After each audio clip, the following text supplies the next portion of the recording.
පොන්නයා. උඹලා එකක් සේල් කරන්නේ නැහැ නේ හුත්තෝ. නිකන් ඉන්නවනේ එනඋන්ට බිලක්වත් දාගන්න නැතුව උප්පා කියලා. කොහුතු අලුත්ගම එක බිලක්වත් නැහැ නේ පකෝ. අලුත්ගම කිරිබත්ගොඩ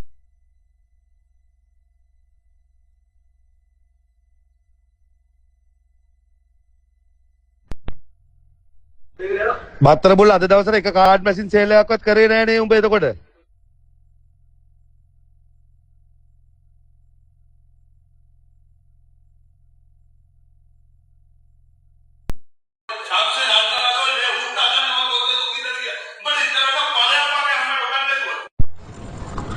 තාම තෝගේ සේල් එක 70000ක්. තෝ තාම ලක්ෂයක්වත් කරලා නැහැ පොන්නයා.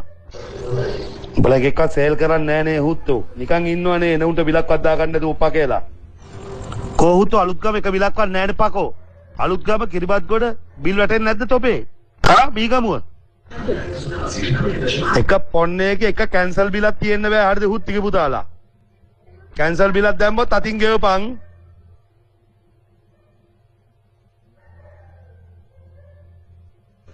මොකද්ද පොන්න කැරිය මේ සේල් එක ඔබේ අම්මට හුකා මේසික පුතාලා කඩේට වෙලා ඉඳන් ලක්ෂ රුපියල් 80000ක් 60000ක් කරලා ඔබ අපතක පකෝ දෙන්නේ මං ඔබට කාලකන්ඩි මේසික පුතාලා කන්නයි බොන්නයි කඩේට එනවා කැරි පොන්නේ ඔබවද අපේ අම්මට හුකා ගන්න ගෙදර ඉන්නවා තාගේ 80000 සේල් අරන් එන්න පොට පිස්සුද මේසික පුතෝ අපතාම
හෙට යන්න බෑ කාටවත් ගෙවල් වල ගියොත් පඩි දෙන්නේ නැහැ මොකුත්ම නැහැ. ගිය එක පකට්ටවත් පඩි දෙන්නේ නැහැ.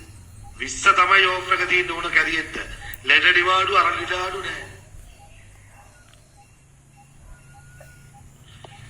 යන්න ගිහපන් ආපහු වැඩටත් එන්න එපා කියපන් පඩි දෙන්නේ නැහැ. ඔක්කොම හුත්තිගේ පුතාලගේ අම්මට අසනීප වෙන්නේ හුත්ත වැඩට කරලා ආවන් පස්සේ තමයි. අම්මත් එක්ක ඉන්න ගියා පඩි රුපියලක්වත් දෙන්නේ නැහැ කියලා උඩ කියලා මෙවපන්.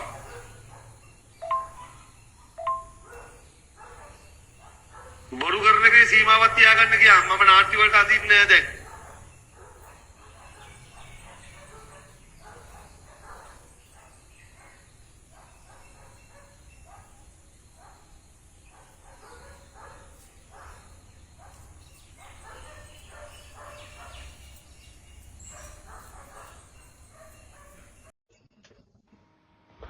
මෙන්න ඒකේ කියන චණ්ඩියාගේ රෙද්ද රෙවිලා ගෙදරට යනකොට කට්ටිය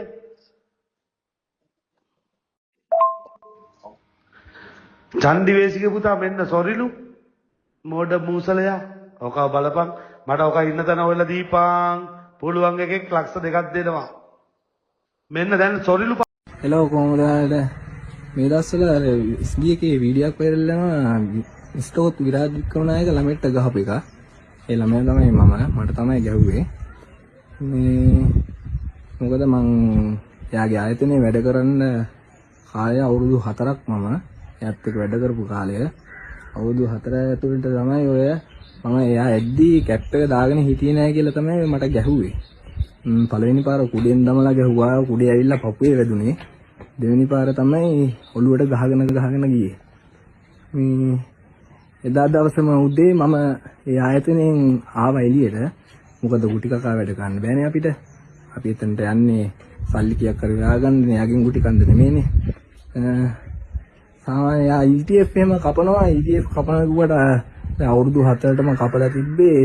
ඒකට අපිට කොලයක්වත් මුකුත් අර සාමාන්‍ය මාස 6න් 6ට කොල එනවානේ. එහෙම කොලයක්වත් අපිට දුන්නේ නැහැ. මොකද අවුරුදු 7ටම ETF කපලා කොහොමත් ඒක මට හම්බ වෙන එකක් නැති වෙයි. ආයබවන් සෙට් එකටම පොඩි වචනයක් කතා කරන්න අද දවසේ ටොපික් එක ගැන ඉස්ටකොත්තු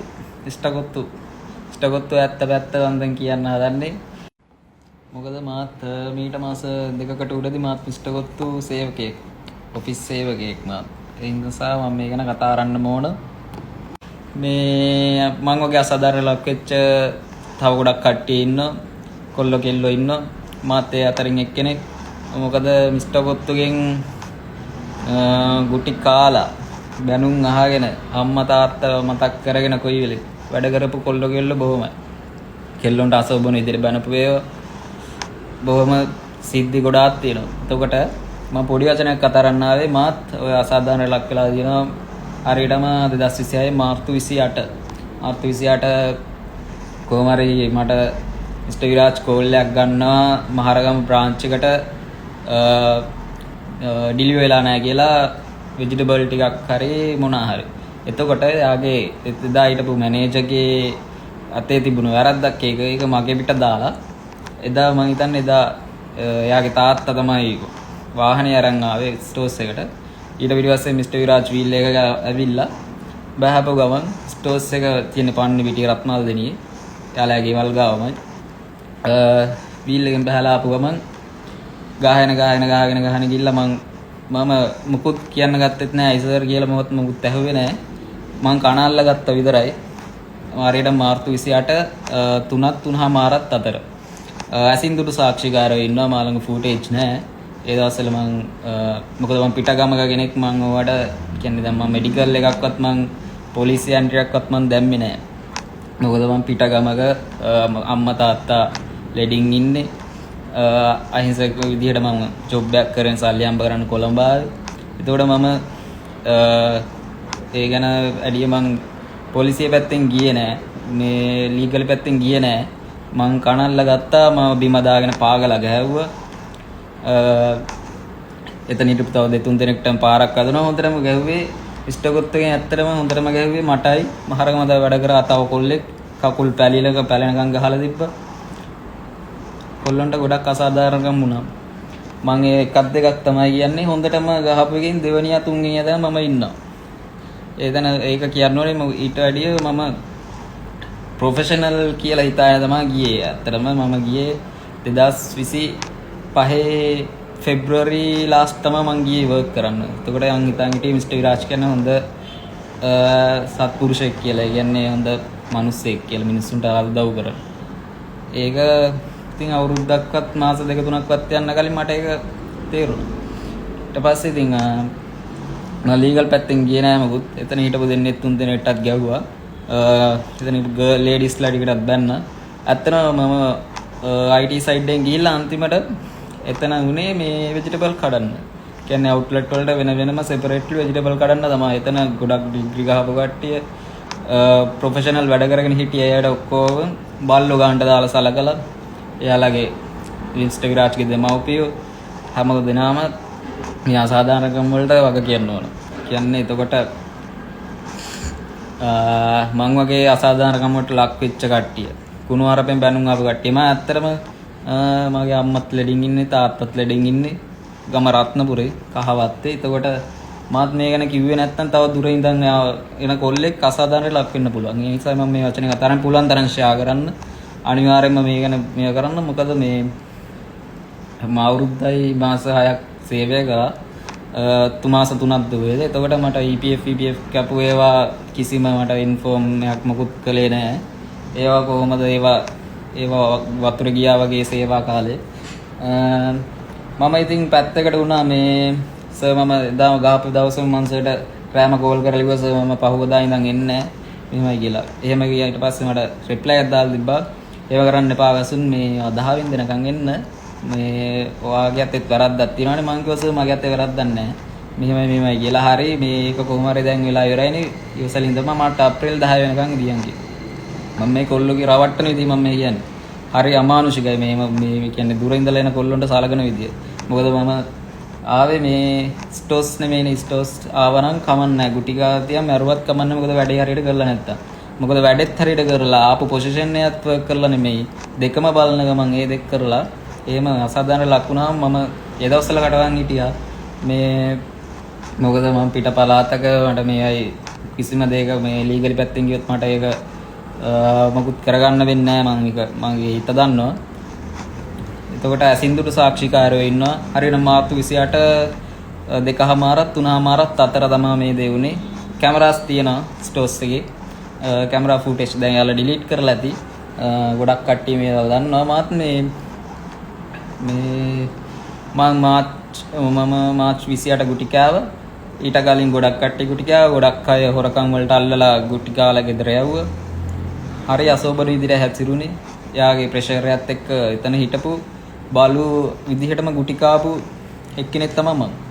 එතකොට මං වෙනුවෙන් මම මේ කතරෙන් මං වෙනුවෙන් විතරක් නෙමෙයි තව ඉන්නවා ගුටි කාපු කකුල් පලාගෙන බෙලි පැලිලා මේ වගේ ගොඩක් මිනි කොල්ලෝ ගුටි කාලා ගියා මහරගම් බ්‍රාන්ච් එකේ පොඩි අවුරුදු 16ක 17ක කොල්ලෙක් හිටියා. හොන්තට ගුටි කෑවා බැරිස්ටාපු කොල්ලෙක්.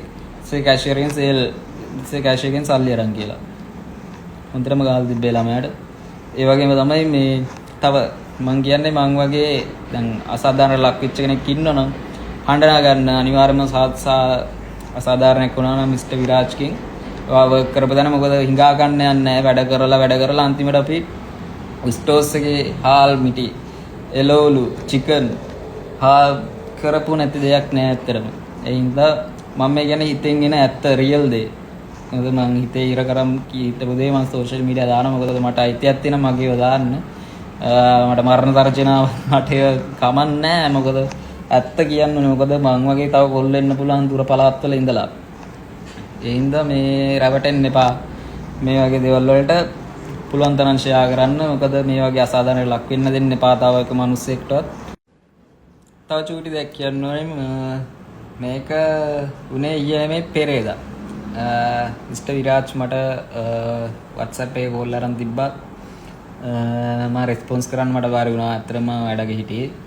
වැඩ වල බිසි වෙලා හිටියේ. එතකොට මම ඔෆ් ටයිම් ඊවිනිං ගත්ත කෝල් එක. යාලට අර අපේ අගේ තේරිලා කස්සායි වැටෙන්න බැරිද බං ඔන්න වගේ වචන ටිකක් දැම්මා. මම මේ කාපු තැනකම ගෞරව කරන්නේ නැහැ. මොකද මේ කොල්ලොන්ට න අසාධාරණ බලන් ඉන්න බැරි නිසා තමයි මේ දේ දැම්මේ. මොකද මේ මිනිස්සුන්ට ඔය වගේ තත්ත්වය අපිව බල්ලු ගන්නට දාපු සේවකයන්ගෙන් ආයි වැඩක් තියනවා කියලා ඒ මිනිස්සුන්ටම තේරුණා. එතකොට ඒ වගේ මිනිස්සු ගැන හොඳට නොලෙජ් එකක් තියෙන්න ඕනේ නේ මිනිස්සුන්ට. ඒ කියන්නේ කොළඹේන මිනිස්සුන්ට කොහොමද සර්ලාගේ බොස්ලාගේ වැඩ කොහොමද කියලා. ඒ හින්දා රැවටෙන්න එපා. ඒ අයට අර ගිය අයින් වෙච්ච කට්ටියත් ආයෙ ඕනි වෙන තැනට යාපත් වුණා. ගුටි කාපු මිනිස්සයම ආයෙ ඕනි වුණා. ඒ නිසා මේ දේවල් ඒ වගේ මිනිස්සෙක් යා. හින්දා යා ගැන කතා.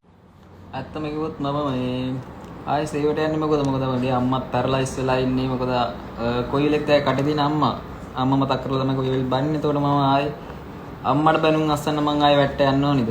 අයිය වගේ මිනිස්සෙක් ගාව මම වැට්ට යන්නේ. හිතලා බලන්න ඔබේ දරුවත් මේ වගේ සේවා ස්ථානයකට එවද්දි හොඳට හොයලා බලලා අනිවාර්යෙන් මේ දේ කරන්න.